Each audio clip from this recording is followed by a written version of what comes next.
Zëri që lëviz komunitetin. Albaus TV për shqiptarët në Australi.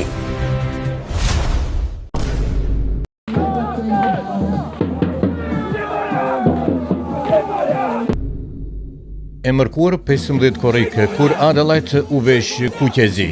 Këto janë pamjet kur tifozat e Shqiponjës u afruan në stadiumit parandeshjes me skuadrën e Beogradit.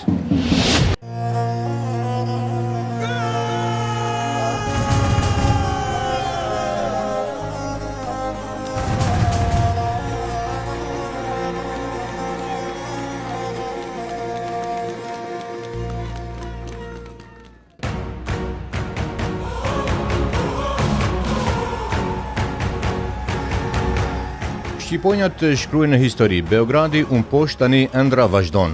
Edhe pse sezoni 2026 në National Premier League 1 nuk ka qenë ndër më të mirët për klubin futbolistik shqiponja, nga Sunshine, rrugtimi i tyre në Hank Australian Cup ka qenë i jashtëzakonshëm. Për herë të parë në historinë e klubit, kuqezinti janë kualifikuar mes 16 skuadrave më të mira të Australisë, duke shkruar një kapitull të artë për klubin dhe komunitetin shqiptar. Pas fitores spektakolare ndaj kampionëve të Victorisë Avondale Heights, shqiponjat udhëtuan drejt Adelaidit për të përballur me klubin futbolistik Beograd, një skuadër që ka rënë një kategori më lartë se shqiponja dhe që vetëm pak ditë më parë kishte fituar Federation Cup në Australinë e Jugut. Por emri dhe statusi i kundërshtarit nuk i trembi as pak kuqezin nga Melbourne. Skuadra udhëtoi të martën një ditë përpara ndeshjes, ndërsa zhvilloi edhe seancën stërvitore në fushën e klubit shqiptar Adelaide Eagles, një gest mikpritje që u vlerësua nga të gjithë.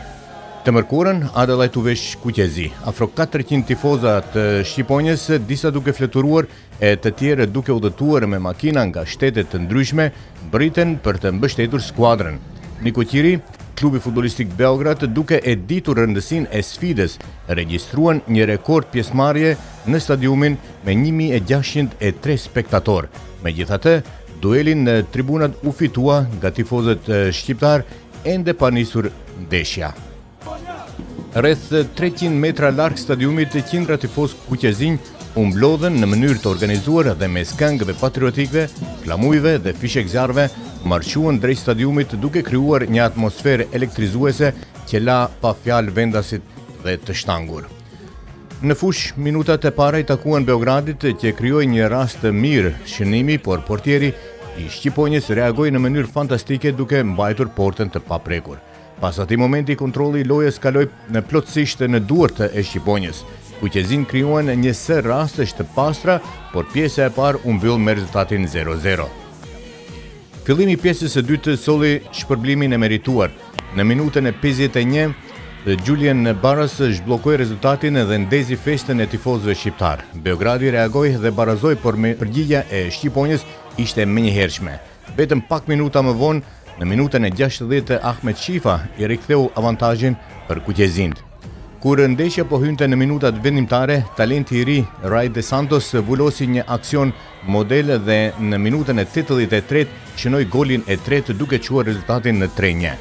Vendasit ngushtuan diferencën në minutën e 87, por mbrojtja e Shqiponjës qëndroi si mur deri në vëshillimin përfundimtare të arbitrit duke mbrojtur një fitore historike 3-2.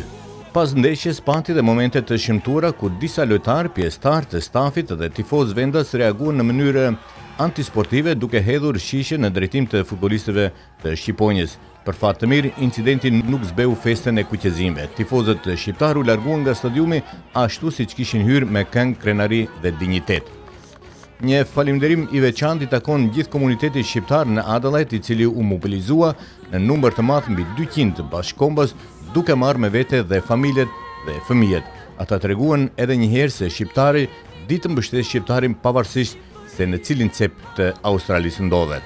Pas ndeshjes, futbolistët, stafi dhe tifozët e Shqiponjës ishin të ftuar në restorantin Antika Pizzeria, ku ushtrua një darkë falas në shenjë respekti dhe mikpritje. Një falënderim i veçantë shkon për Gabriel Markaj, i cili organizoi në mënyrë të shkëlqyer pritjen e ekipit të Shqiponjës në Adelaide. Ky vllazërim nuk është rastësi, ai është fruti I miqësive të krijuara ndër vite përmes së Kupës së Shqipërisë që organizohet në Melbourne nga klubi futbollistik Shqiponja, një aktivitet që ka bashkuar shqiptarët nga të gjitha shtetet e Australisë. Trajneri Arben Isaj dhe ndihmësi I tij, Besnik Kutleshi, pas shumë netësh pa gjumë dhe një punë të palodhur, u shpërblyen me një fitore historike, ndërsa kryetaria e klubit zonja Liriana Çari falimderojt në mënyrë të veçantë të gjithë tifozët dhe komunitetin shqiptar të Adelaide dhe mbështetjen e jashtëzakonshme. We don't know how to thank them. They've embraced us. They treat us like family, and they've looked after us, and the support they've shown us is next level. We're just so grateful. Shqiponja u kthyen në Melbourne me një fitore që do të mbetet gjatë në kujtesë. Tashmë syt janë drejt shortit të raundit të ardhshëm për të mësuar kundërshtarin e radhës. Historia tashmë është shkruar, por pyetja që bëjnë të gjithë është: a mund të shkruajë Shqiponja edhe kapitullin e radhës?